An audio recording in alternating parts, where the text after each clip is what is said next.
श्रीजगन्नाथाष्टकम् कदाचित् कालिन्दी तटविपिनसङ्गीततरलो मुदाभिरी नारी वदनकमलास्वादमधुपः रमाशम्भुः ब्रह्मा मरपतिगणेशाचितपदो जगन्नाथस्वामी नयनपथगामी भवतु मे। भुजे सव्ये वेणुं शिरसि शिखिपिच्छं कटितटे दुकूलं नेत्रान्ते सहचरकटाक्षं विदधते सदा श्रीमद्वृन्दा विनवसति लीला परिचयो जगन्नाथस्वामी नयनपथगामी भवतु मे।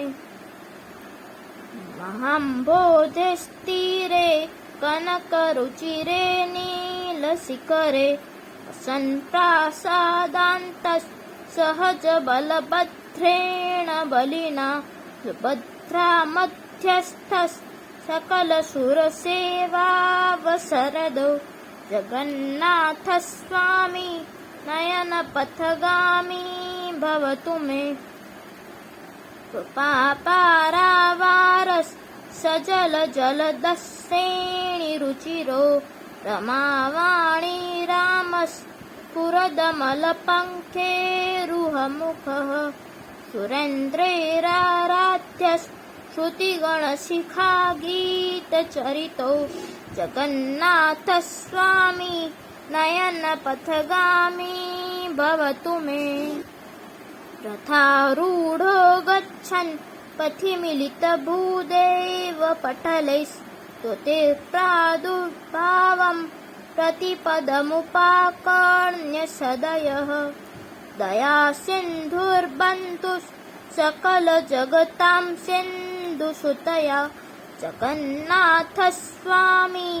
नयनपथगामी भवतु मे। परं ब्रह्मापीडः कुवलयदलोत्फुल्लनयनो निवासी नीलान्त्रो निहितचरणोऽनन्तशिरसि रसानन्दी राधा सरसवपुरालिङ्गनसुखो जगन्नाथस्वामी नयनपथगामी भवतु मे। न वेयाचे राज्यन् न च कनकमाणिक्यविभवन् न याचेऽहं राम्यां सकलजनकाम्यां वरवधुं सदा काले काले प्रमथः पतिनागीतचरितो जगन्नाथस्वामी नयनपथगामी भवतु मे।